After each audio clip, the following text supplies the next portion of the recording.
An Unconventional Threesome is a comedy podcast hosted by three rude, crude, and tattooed dudes. We tell you this so you can shield your children's eyes and cover their ears. If you don't, we're not responsible for the fun and exciting new words that they'll start using. Enjoy. Welcome to the show, yeah, it's a blast. Turn the volume up, we got to laugh. Every joke's a hit, you'll have a fit. Sit back, relax, let's start this bit. Tuned in live from the internet's heart, where every word is a work of art. Comedy gold, it never gets old. Jump aboard, let the fun unfold. Welcome to Unconventional Threesome, a conversation podcast that is hosted by three dudes. I'm doing that again.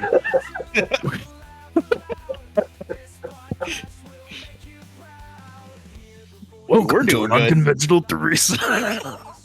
Welcome to an Unconventional Threesome, a conversation podcast that is hosted by three dudes who have no business having a podcast. My name is John, and I am your master of disaster. And to answer your question, I'm doing the whole podcast in this voice. This is D Money, and I'm about to log off because I can't listen to Yoda and that big guy. I guess Jay's going to stay to be part of the sexy appeal because D-Money's leaving. And otherwise, I'm here so I won't get fined. Hi, everybody. Yeah, I understand you have a story for us about your little trip up north. Yeah, so almost got stuck in Canada. Well, I don't know if I almost got stuck, but I thought I was gonna get stuck. So I went up last Friday. So I play this card game, One Piece. Any nerds that listen, they'll know what that is. But To me, that means a bathing suit. I was about to say it's the same kind of bathing suit he uses at the beach. yes, a lot of Speedos. Damn it. But so we went up to Canada on Friday, and I told you guys all these issues I was having with my passport, trying to fucking get it in time and whatever. So finally I get it. Go up Friday. Life is good. We get up there, we're going to Montreal. Which if you haven't been, it's pretty cool. It's like a European Boston. Like, just imagine Boston. But in Europe? Yeah, it was pretty sick. So, we were walking around for a while. We went to the dispensary. Like, there you can just smoke while you're walking around, which I thought was crazy. That was pretty cool. Which also makes it like Boston. Yeah, I didn't know if you could do that down in Boston. I've seen people do it, but I don't know if you were like supposed to be doing it. But so yeah, we're just chilling, we're walking around, and then we go back to the hotel, and then my buddy's like, "Hey, like let's go, I don't know, grab a drink, and then we'll come back and we'll play a couple games." I'm like, "Yeah, sure." So I get up, and like we were walking, and so I'm laying down on the bed, and I get up, can't find my wallet. I said, "Oh, that's not good." Because I had not like the regular passport, just the card. And I put it in my wallet. I said, I'm not going to lose my wallet. I don't want to lose my passport. So I start freaking out because, again, my driver's license and my passport are in there. I'm in Canada. So I'm thinking I'm not getting home. So my buddy John and I were running up and down the street, like, because we took this really sketchy path to find this convenience store that did not exist, by the way. For some reason, it was on Google, but not in the real world. And so we're like walking the path back and forth, and I'm freaking the fuck. Like, I threw up because I was so scared. I'm like, I've seen Locked Up Abroad, so I just thought it was going to be like that. Slightly more maple syrup, though. They use it as lube up there. Exactly. Why would they lock up abroad? What does that have to do with anything? It's a sexy appeal. Exactly. Continue, D. But I'm looking online, and it's like, oh, if you lose your passport while traveling, like you need to call. First off, you need to call the police and make a police report, and then call the embassy. Well, here's the issue, boys. They're not open on the weekends. The embassy is as fucking useful as the goddamn post office. They're only open Monday through Friday, 8 a.m. to like 8:02 a.m. Like, not convenient whatsoever. And I'm supposed to be coming home Saturday, like the next day. We were only going out for one night and coming right back. So I'm freaking the fuck out. And so I call the Montreal police. And so first off, Please tell me the answer to the phone in French. they did. And I said, English? No And habla. she's like, yes, what can I do for you? And I said, I'm an American. I lost my passport. The internet tells me I'm supposed to call and make a police report. I was like, I had my passport in my wallet and I lost my wallet or it got stolen. Because there was a lot of sketchy people walking around Montreal. Like I said, it's like Boston. And so she's like, you lost your wallet and you want to make a police report? So first off, rude. Okay. Yes, I do want to make a police report. The internet tells me I'm supposed to. Real fuck you vibes. Yeah. And then she's like, all right. After you were so pleasant to start off with by just going, English, I'm an American. I asked. I didn't demand. But then she's like, all right, let me transfer you. So she transfers me to someone else. And he goes, what can I help you with? I was like, Lost wallet unit. This is Cletus. So I said, I'm an American. I lost my passport. The internet says I'm supposed to make a police report. Help. And then he's like, okay, well, where were you? Brother, I just said I'm an American. I don't know where I am. So, like, I'm looking on the Jeep, like, I'm looking on the maps. Of course, everything is in French. And so, like, I don't know how to tell him that. And so he's like, okay, are you available to talk to someone? I was like, yeah, like, I'm just at the hotel, like, not really doing nothing else, big guy.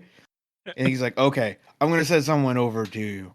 I'm like, cool. I'm going to be down in the lobby. Now, granted, this was like 10:30 at night, right? So I'm down there. I'm waiting. During this time, my friend John and Pat, who fucking superheroes, by the way, if they're listening, and I'm sure they're not because they're assholes, they are absolute fucking heroes. Love those guys. But they go out and they go through the sketchy path again, just to, give it another once over. And they come back, nothing. And so, like, at this point, it's like 11 and no police officers have shown up. I'm like, cool, I'm just gonna go upstairs. I was fucking exhausted. So I tell the front desk, I'm like, listen, the police are gonna come here. They're gonna be looking for me. First off, they looked very concerned when I told them that. They're like, the police? I said, I said, I'm an American. I lost my passport. The internet says I need help. So they're like, all right, yeah, no problem. We know what room you're in. So I go upstairs. I fall asleep. I get a call on the room phone at like 2:00 in the morning. Jesus. It was the fucking Montreal police saying if I wanted to make a police report, I needed to go down to the station. Oh. And then they gave me their address. In French? No. And so, like, I wrote it down on the little notepad I had next to me. I didn't really actually remember the conversation because the next day my friends were like, hey, who called? And I was telling them, like, I think it was the police, and I think they said I needed to go to the police station, but I don't remember. I was half asleep. It was 2:00 in the fucking morning.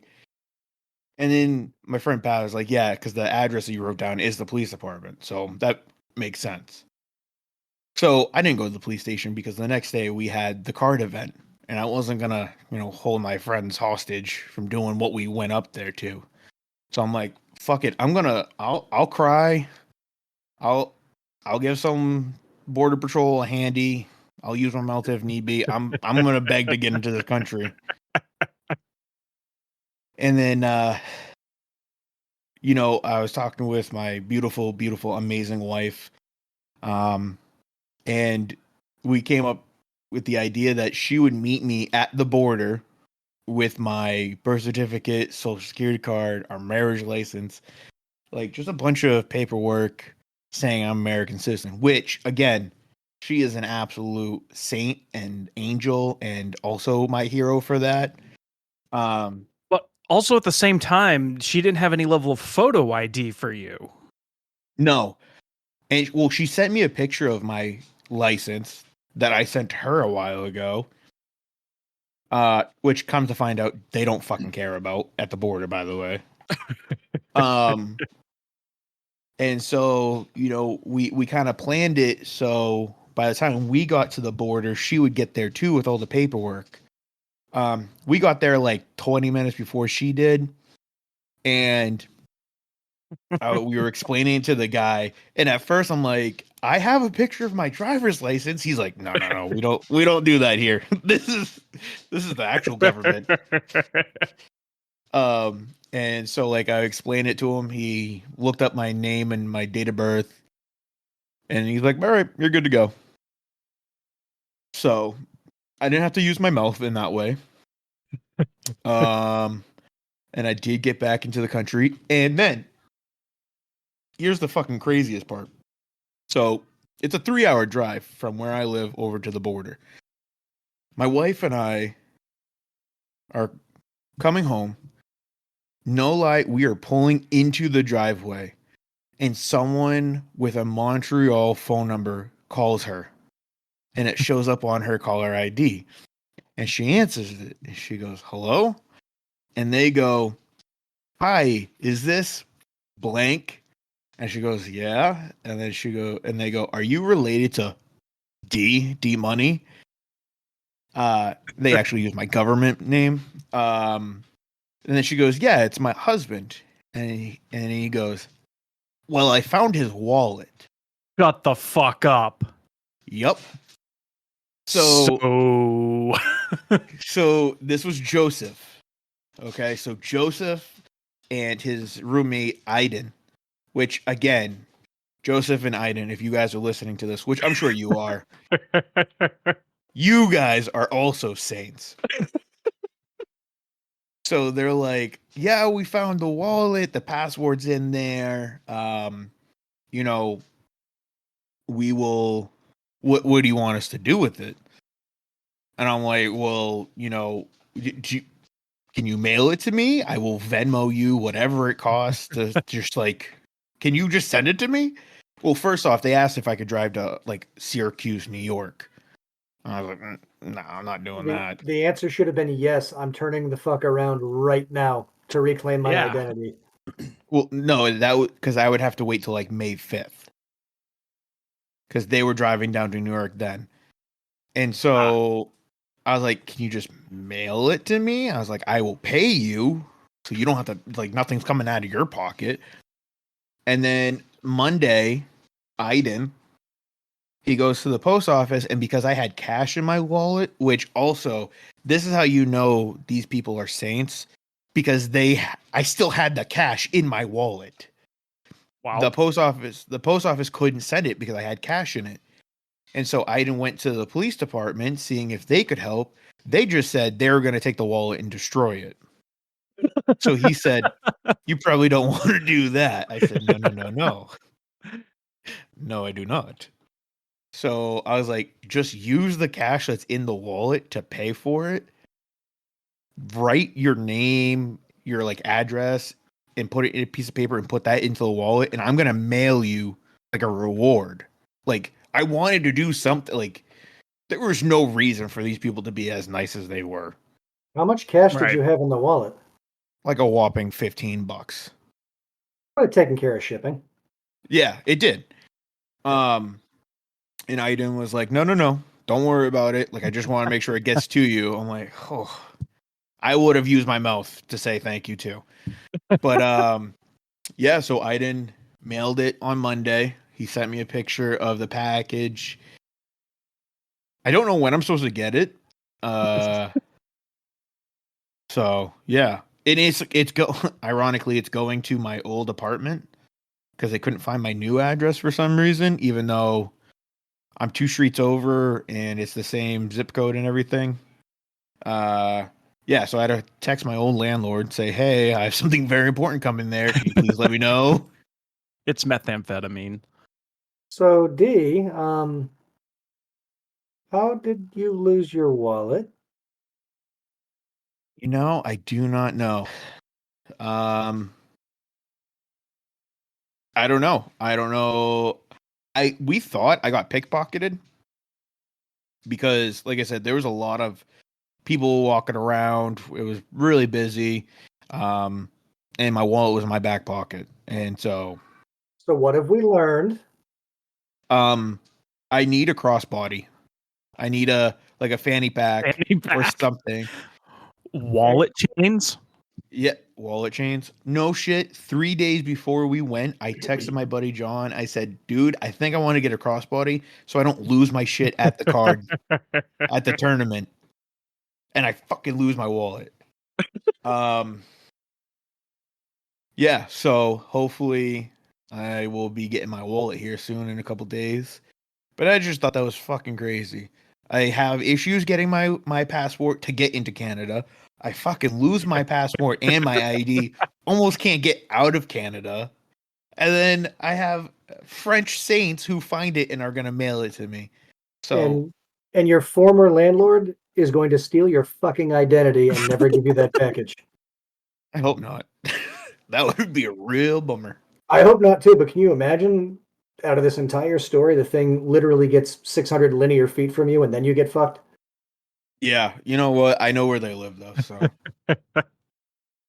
Well, something similar happened to me, except I was in the great United States. I hadn't crossed any major borders, but I was also with a bunch of guys. We were out on the town. We were just going to spend a Saturday into Sunday type thing, and we get into downtown where there's a bunch of bars, and we were just going to go bar hopping and shit like that.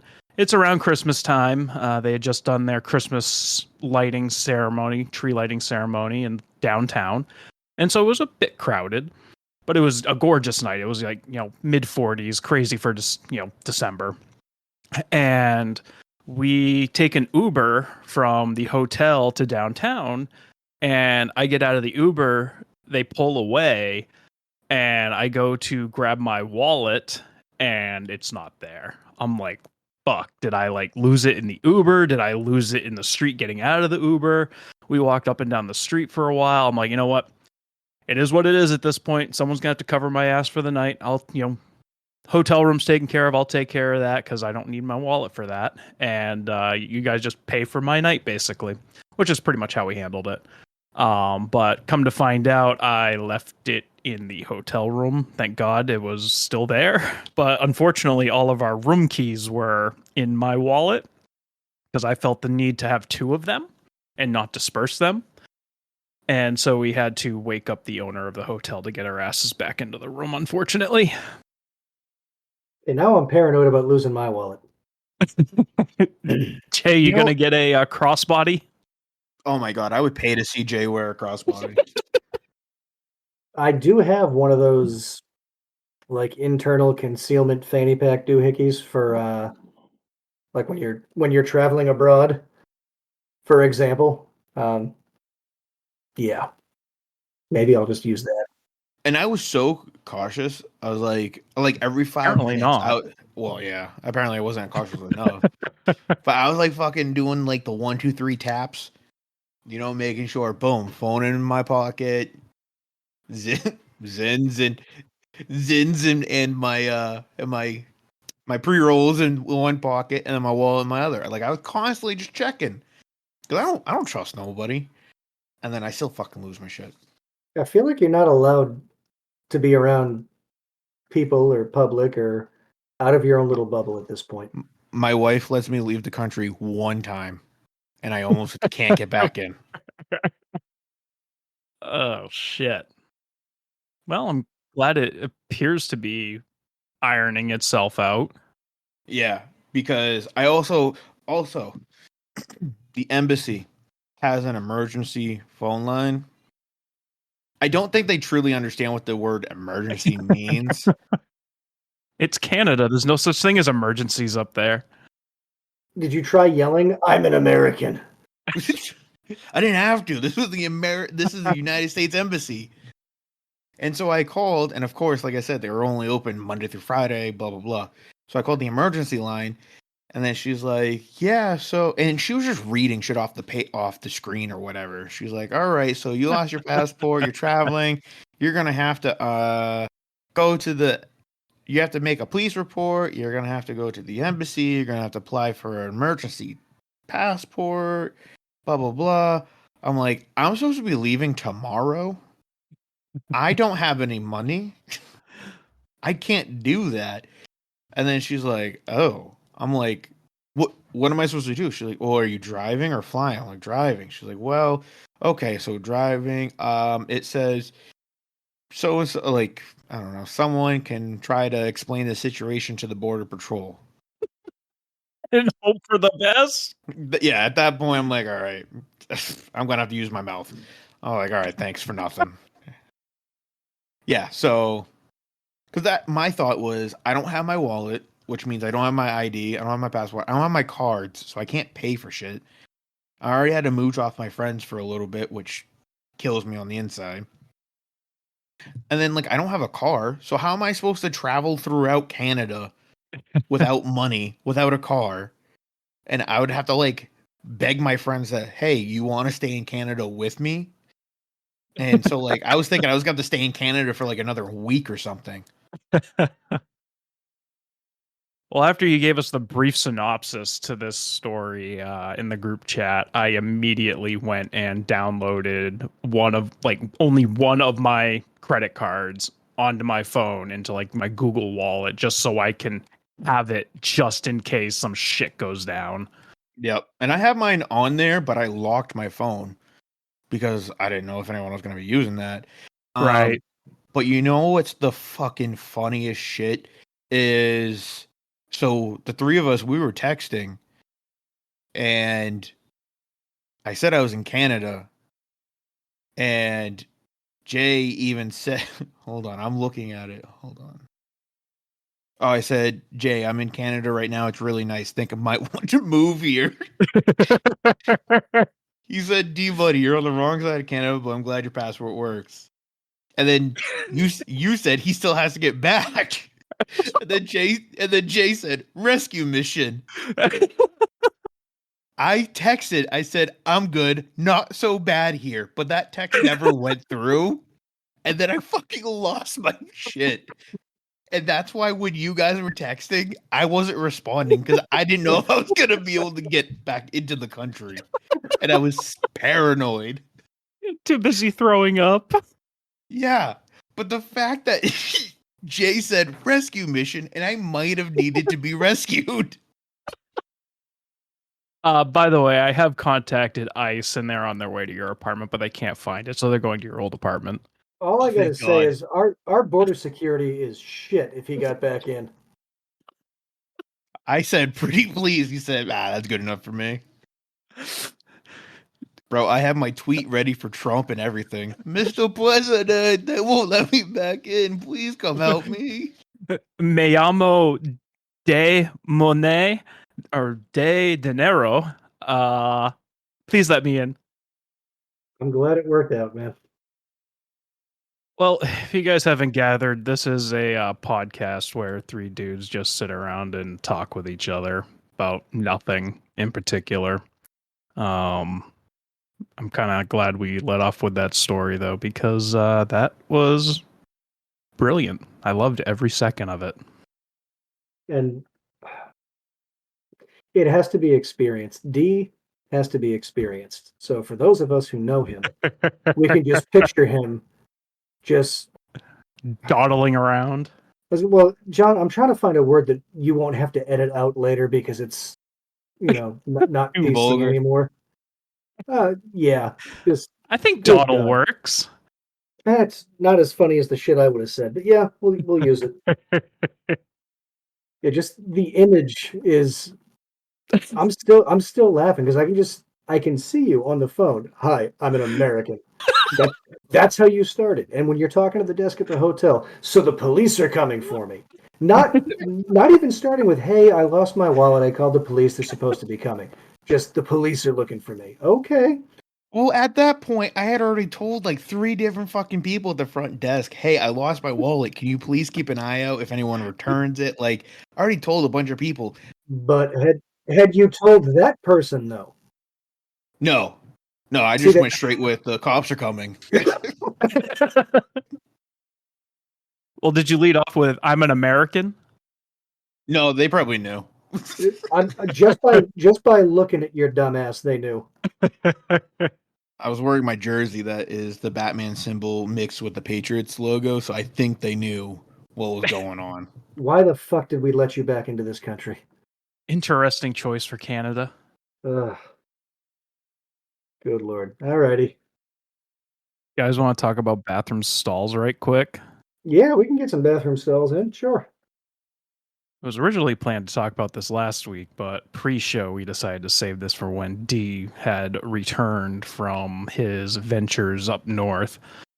So in the United States, and I don't know if it's like this in Canada, our world traveler here can tell us if it is, but A, bathroom stalls are too small.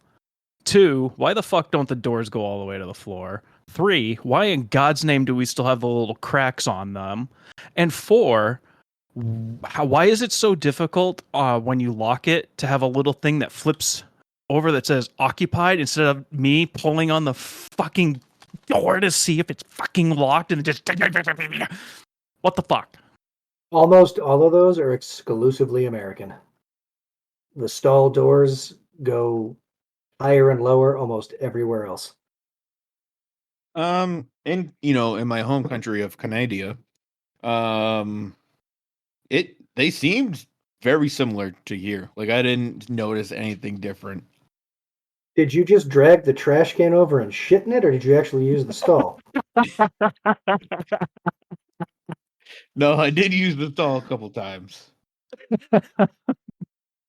But yeah, I do hate those stalls that have like the big ass crack in the door.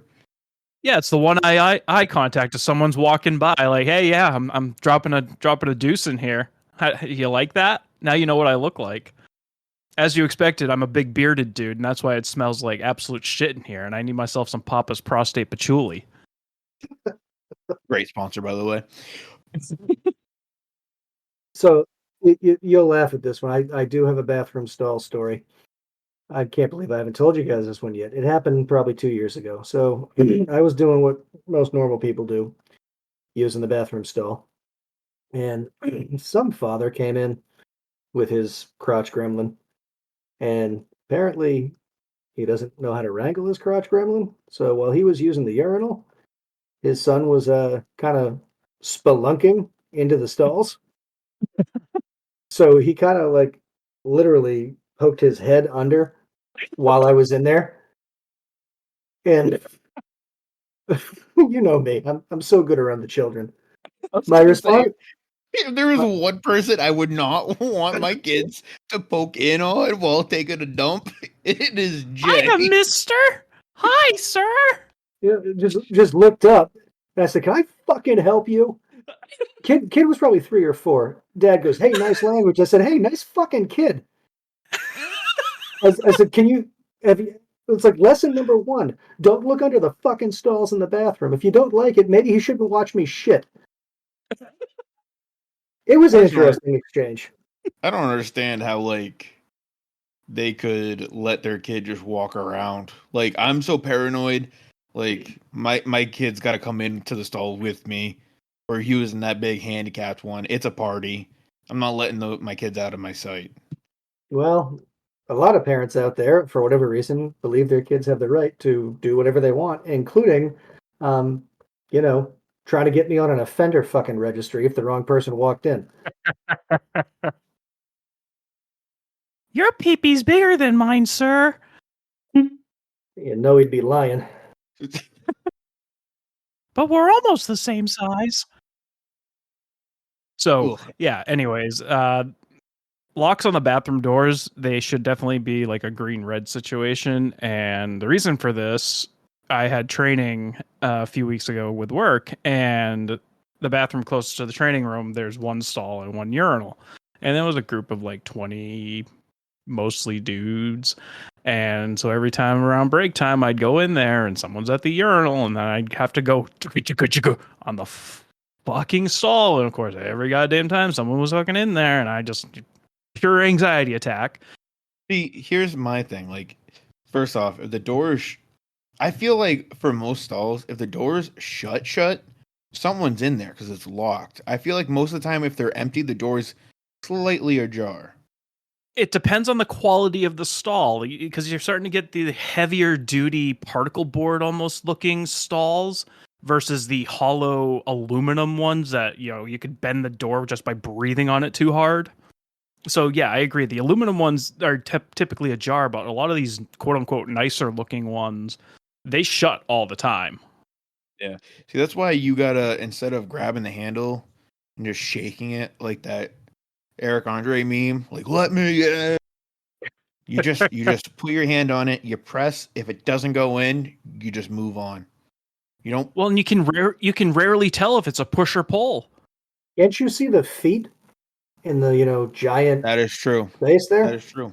Not always, because that particular stall that I would always bang on basically was also a double utilization for a handicap stall because there were no other stalls in there. So the toilet's buried in behind the guy taking a piss in the urinal. I'm not going to stick my head underneath his legs and see if there's tootsies under there.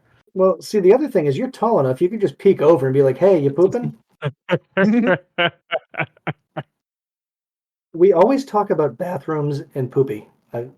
We are just, I don't know. We have not overgrown children. We have not evolved at all. Well, it brings me to the next topic. What is your guys' toilet paper of choice? And it doesn't even have to be a brand. It can just be a ply, a type. It's basically the Scott single ply 80 grit, good for your septic system. Oh my god. Belt sander paper. Oh, the fun part about that toilet paper is they have it built in that it turns red when you're done wiping. Yeah. It's kind of like that beer can where the mountains turn blue. When you're done wiping, it turns red. Yeah. boys, no. I have so much PTSD from that fucking toilet paper because my friend John, his parents only bought that. That's the only because of that. Their septic would always get backed up if they use even like 1.5 plies. So it always had to be that because that Scotch toilet paper reminds me of, you know, that paper that is on the examining table thing that you go to at the doctor's. That's what you're wiping your ass with. Pretty much. That is it's so bad because you go to wipe and then you're giving yourself a prostate exam because your fingers are poking through. No, you're just gonna fold it like 4 times. No. It's the fourfold. You take out approximately 16 squares, fold it 4 times. Now you're left with 4. One wipe, and then depending on texture, maybe an additional bonus wipe. Then you roll out another like 10. Well, you're wiping with one. Hold on, with one wad, you're wiping multiple times. 3 times. Oh my golly! Fold it again, you fucking animal. Absolutely not. I want at least amount of time near that fecal matter. I am going in, I am wiping into the toilet. I'm not taking it out, folding it into a napkin, and then going for no. Absolutely you're vile. You shit in a trash can. That seems more civilized. It's not. Wait, so do you ball yours up? No, sometimes I am. Sometimes I'm a baller. Shot caller. Fucking 5? No, sometimes I'm a folder. I was a baller for a long time. back in my youth. No, but yeah, I fold. I get one wipe and I put it in the toilet like a fucking true American. Okay, I'm using all the toilet paper, but my toilet No, paper's you're got not. You're not using it to its full capacity, and that's why you're broke. And we have to do this podcast for $0. Well, if we get more sponsors, maybe we can start making buku bucks on this. Well, we lost Canada. Thanks, fucker. So I Googled, are you supposed to fold the toilet paper? Don't listen to Google. While not explicitly required, how the fuck would you enforce that? Folding the toilet paper is a popular method, particularly in hotels, to signal that the bathroom has been cleaned. Oh, that just means folding for fancy. Potential for better coverage. Folding can create a larger, more absorbent surface area than just using a single sheet. Yeah, no shit. This is stupid. I hate Google. Lost another one. Some people find folded sheets easier to grip and use compared to scrunching. Have you guys ever been in the situation where you're standing there holding that toilet paper in its folded form, thinking, my hands are really dry right now and could just slide right off this toilet paper and give myself a prostate exam? Or is that just me? It is That's a fear every wipe, brother. It is a fear every wipe. So what's your solution to get better grip? A little pray, but then also before, like so here's what happens. I go in, first contact. Feel like first contact, you can tell if your hand's gonna slip or not. So you just gotta kind of maneuver your hand onto a better position. Well, let me shatter your world, but you give it a little Don't say it. I don't lick my fucking fingers, but you get a little dampness on them from, orifices. And then you can typically get better grip. I'm not licking my fingers while I am in the bathroom.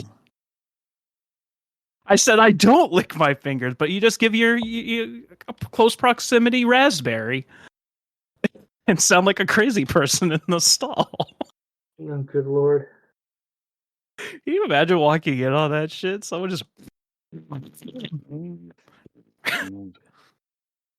I've heard some people say that, oh, you know who it is? Bert Kreischer. The Alabama wet wipe? Yes. He spits on the toilet paper before he... Oh my God, I want to throw up just thinking about it. Oh God, we got to get better material, but this is funny. This is what the people want. I'm not sure about that part, but yeah, we'll go with it. So D, you're into like the pillowy, soft, quilted northern pansy paper? If my booty had a choice, it would always be Angel Soft. So if Angel Soft, if you're listening, which I know you are because you're probably a big fan, we would like a sponsor. I love Angel Soft. But not bougie enough for Charmin? No. And really, Angel Soft, so like my dad and my stepmom, that's usually what they buy. They're bougie. They buy name brand. I only buy like store brand. But it is a pleasure going up to their house to take a fat shit because then I can use name brand Angel Soft, and it's just delightful.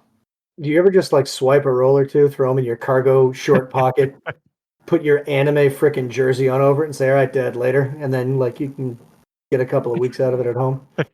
Probably should have. Well, I ran into a situation tonight where I had approximately 6 squares left, and that was not enough. And I go to reach behind me for the shelf that we store it all on, and lo and behold, there's none there. So we have a couple emergency rolls underneath the sink, which is tucked in a very tight corner. So I had to dawdle my way, pants around the ankles to try and... Oh, and by the way, we store it in the back, so it's approximately 3.5 feet to the back of the... cabinet, and yep, just ass in the air, just praying for... See, that's, if I feel like a lot of parents would understand this. That's like a blessing about having wipes on hand, because many times have run out of toilet paper, but I do have wipes. So I'm able to at least get clean. Probably could have used my wife's makeup remover, but it probably would have stung a little bit. Ooh, yeah. And don't do that. That shit's expensive. Ain't mine. I don't pay for it. Oh, and speaking of your beautiful wife, she is an absolute saint. I love her. Thank you so much, MK, for joining last week. It's always great listening to the episode she's on. She's so sweet. It's such a nice change of pace between you two fucks. The only variable is you, amigo. Right. So far, anyways. Listen, compared to me, she's still an absolute saint. So. No argument there, man. No argument there. Well, and not only does she fill in when necessary, but she's also the first one to listen to it after I get done editing it. So she is like chief editing assistant, I guess. I don't know. But she does a lot for this podcast, and I cannot thank her enough for that. MK deserves a raise. Yeah, everyone does. Or at least don't clean your asshole with her makeup remover. That would be a good start. Yes. Hey, at least I'm not using the makeup brush, right? That'd be a hard explanation on pink eye. Oh, shit. Well, fuck. I think that's we only got 3 topics in. That was a solid episode. So I think it's a good stopping spot, because quite frankly, I'm quite sick of editing hour-long podcasts. As you can tell, we have no sponsor this week because I couldn't find a good spot to put it in. But thanks for joining us. We hope you enjoyed yourself as much as we have. My face hurts from laughing so much. If you have something you want to discuss, you can email us at D. What's the email? An unconventional threesome at gmail.com. Well done. He passed. Yeah. Wow. You can email it there, or you can text the podcast through most platforms. There's a little button at the top of the episode description that just allows you to text us. And if you're enjoying the podcast, as I've said before, word of mouth is the best way to spread this one. We don't pay for advertising in any way, shape, or form at this point. So in order for us to start really getting out to the masses, it's just going to be word of mouth at this point. That kind of gets us spread out. Yes, please spread it like the herps. Tell your friends, tell your family. You all ready for the Craigslist catastrophe? Well, let's do it. So this week's came out of Wanalancet, Massachusetts. It's under the Missed Connections. The title of it is Female Bicyclist on the Path. I'm sorry, it's out of Somerville, Massachusetts. To the female bicyclist riding on the community path wearing the mesh top with no bra, God bless you. Made my morning walk all that more worthwhile. This is John. This is D Money. Yeah, Jay's here too. Hasta la vista, baby. Fuck the government. There it is.